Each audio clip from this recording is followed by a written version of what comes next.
슬플며 이를 갈리라 하니라. 아멘. 오늘 읽은 본문의 말씀은 달란트 비유로 잘 알려진 본문의 말씀입니다. 한 주인이 있었습니다. 어느 날 먼 타국으로 여행을 가게 되었는데, 여행을 가기 전에 자신의 집에 있었던 3명의 종을 불러 모으게 됩니다. 그들에게 각각 다른 비용의 돈을 나눠주게 되는데, 한 사람에게는 5달란트, 한 사람에게는 2달란트, 한 사람에게는 1달란트를 나눠주고 여행을 떠나게 되었습니다. 5달란트와 2달란트 받은 종들은 열심히 일하여서 자신이 받은 만큼의 달란트를 이윤으로 남겨 주인에게 제시하였는데, 문제는 1달란트 받았던 종은 그것을 땅속에 가만히 묻어두었다가 있는 그대로 주인께 내어주었더니, 주인이 말하기를 악하고 게으른 종아, 어찌 네가 이렇게 하였느냐, 크게 화를 내며 내쫓김을 받게 되었다. 오늘 본문은 말씀해 주고 있습니다. 어제도 나눴듯이 마태복음 25장의 말씀은 마지막 때 주님의 재림을 기다리는 성도의 자세에 대해 가르치시는 우리 주님의 말씀입니다. 크게 3가지 비유 등장하고 있는데요, 오늘 말씀을 통해서는 하나님 어떠한 자세, 어떤 성도의 태도를 가르치고 있는가 함께 돌아보면서 하나님 이 모습으로, 그 자세로 주님의 오심을 잘 기다리는 우리가 되게 해주시옵소서. 함께 기도하며 나아가는 이 시간이 되었으면 좋겠습니다. 먼저는 주님께서 이것을 우리 가운데 말씀하는 것 같습니다. 그것이 뭐냐? 우리는 주인이 아니라 정직이입니다. 우리는 주인 아니라 정직의 인생이다. 주님께서 분명하게 가르치고 있다는 겁니다.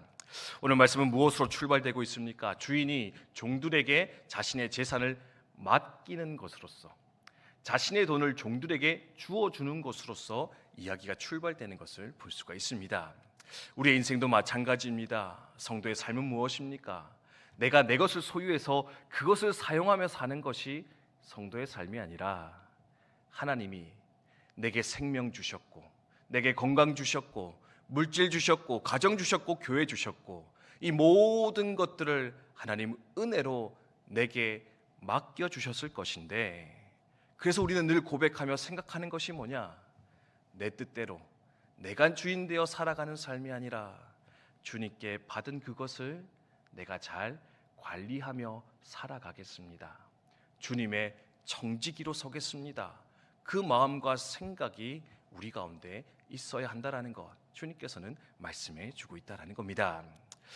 엊그저께 안타까운 사고 일어난 것 보면서 전 국민이 참 어려운 시간을 보내는 것 같습니다. 근데 그 사고를 보면서 또 한 가지 깨닫는 것이 있습니다. 우리 내 생명이 참 너무나 가벼운 것이구나. 우리의 생명이라는 것이 너무나 쉽게 잃어버릴 수도 있는 것이구나. 영원할 것처럼 생각합니다. 내가 잘 붙잡고 사는 것처럼 생각합니다. 근데요, 하나님 거두어 가시겠다 하면 언제 어느 때 이것이 없어질지 모르는 것, 그게 바로 우리의 생명이요 삶일 것인데, 그래서 지금 이렇게 살아 숨쉬는 것도 어쩌면 하나님 허락해 주셔서, 내게 생명 주셔서 지금 이렇게 예배할 수도 있는 것이고, 살아갈 수도 있는 것이고, 하나님 찬송할 수도 있는 것일진데, 이 모든 것이 하나님 내게 잠시 허락하신 것에 불과합니다. 주님의 것입니다. 고백하며 살아갈 수 있어야 되겠습니다. 그래서 2번째로 생각하는 것이 뭐냐? 정직이기 때문에 주님의 뜻대로 내 삶을 드릴 수 있어야 되겠습니다.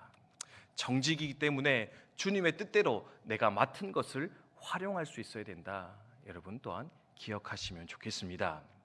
3번째, 1달란트 받았던 종, 사실 보면은요, 저 어릴 때는 좀 억울하다 생각이 들었습니다. 왜 억울하냐? 그래도 보통 하나 받아서 까먹는 사람도 있잖아요. 그렇죠? 또는 자기 마음대로 유용하다가 없애버리는 사람도 있는데, 그래도 이렇게 잘 묻어뒀다가 원금이라도 가져왔으면 좀 그래도 그렇게 욕먹을 짓은 아니지 않을까 생각이 들었었거든요. 근데 오늘 말씀을 통해서 주님께서 가르치는 게 있습니다. 뭐냐? 주인의 마음이 그것이 아니었다라는 겁니다. 주인이 종들에게 자신의 재산을 나눠주면서 바랬던 것은 뭐냐? 그것을 가지고 이 5달란트, 2달란트 받은 자들과 같이 잘 활용하여서 이윤을 남기는 것, 그것을 잘 활용해서 열매를 남기는 것이 바로 주인의 뜻이었는데, 이 종의 잘못은 뭐냐? 주인의 마음을 제대로 알지 못하고 그 뜻대로 그 받은 달란트를 활용하지 못했던 것, 그게 바로 그의 어리석음이요 잘못이었을 것인데, 우리도 마찬가지로 내가 하나님 것을 받았다면, 그것을 내가 관리하는 자라면 하나님의 뜻대로 이 받은 것들을 잘 활용하며 누릴 수 있어야 된다, 나누어 줄 수 있어야 되겠다, 여러분 기억하시면 좋겠습니다. 성경에서 말하는 죄는 두 가지 종류가 있습니다. 첫 번째는요, 하지 말라는 것을 하면 그건 죄입니다. 그렇죠? 도둑질 하지 말라, 가늠하지 말라. 근데요, 하면 죄가 됩니다. 근데 두 번째 종류가 있습니다. 그게 뭐냐? 하라는 것을 안 했을 때, 해야 되는 것을 안 했을 때 그것도 악이요 죄가 될 수 있다라는 겁니다. 사랑해야 합니다. 전도해야 됩니다. 섬겨야 됩니다. 근데요, 그거 뭡니까? 안 해도요 별로 불편해하지 않습니다. 왜요? 잘못이 아니라고, 죄가 아니라고 생각하기 때문에 우리 너무나 쉽게 그 하라는 명령들을 무시하며 살아갈 때가 많은데, 오늘 말씀에서 이 종의 잘못이 뭐냐? 해야 하는 그것을 하지 않았을 때 그 주인은 그를 향해 깊이 책망하며 그를 징계하며 심판의 자리로 몰아넣는 것 발견할 수 있다라는 겁니다. 자, 성도 여러분, 내게 주신 것이 무엇입니까? 나눴듯이 생명 주셨습니다. 건강 주셨습니다. 시간 주셨습니다. 물질 주셨습니다.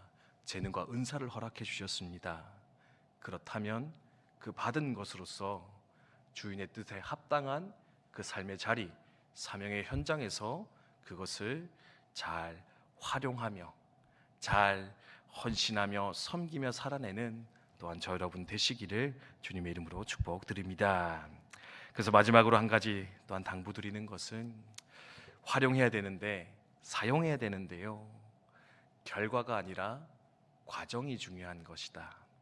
결과가 아니라 과정이 더 중요하다. 마지막으로 기억하시면 좋겠습니다. 활용하다 보면은 이 5달란트, 2달란트 종처럼 많은 것을 남길 수도 있는데요, 잘 남기지 못할 때도 있습니다. 열매가 많을 수도 있는데요, 열매가 적을 수도 있을 것 같습니다. 근데 하나님은 뭘 보시느냐? 세상은 결과만 봅니다. 세상은 잘해라, 열심히 하지 말고 잘하려고 해라, 그렇죠? 결과를 더 중요하게 여기는데, 하나님은 뭘 중요시 여기느냐? 결과가 아니라 과정을 더 중요하게 여기신다. 그걸 어디서 볼 수 있느냐? 이런 5달란트 남긴 종과 2달란트 남긴 종이 있습니다. 근데 이 두 종에 대한 칭찬이 어떻게 나가고 있느냐 보시면은요, 동일한 칭찬이 나가고 있습니다. 토시 하나 틀리지 않고요, 착하고 충성된 종아, 내가 참 잘했다. 결과를 놓고 비교한다면은요 다르잖아요. 근데 왜 주인은 둘 다 똑같은 칭찬으로 그들을 격려할까? 결과가 아니라 과정을 보셨기 때문에, 과정을 더 소중하게 여기기 때문에 어쩌면 그들을 그렇게 칭찬하며 격려하지 않았을까? 우리 돌아보며 생각하면서, 하나님, 주의 일을 할 때 어떤 사람은 대단한 일을 하는 것처럼 보입니다. 어떤 사람은 보잘것없는 적은 일을 하는 것처럼 느껴집니다. 그리고 그 사역의 결과도 어떤 사람은 대단해 보이고 어떤 사람은 참 보잘것없이 느껴질 때가 있습니다. 근데 중요한 것은요, 어떤 일을 하느냐, 어떤 결과를 내느냐, 그게 중요한 게 아니라 내게 맡겨진 그 일을 어떤 마음으로 했느냐, 어떤 자세로 감당했느냐, 하나님 그것을 더 중요하고 크게 바라보시며 우리의 삶을 칭찬해 주실 것인데, 그 과정을, 그 여정을 또한 소중하게 여기며 삶을 감당해 나아가는 저 여러분, 우리 국방대교회 성도님들 다 되시기를 주님의 이름으로 축복드립니다.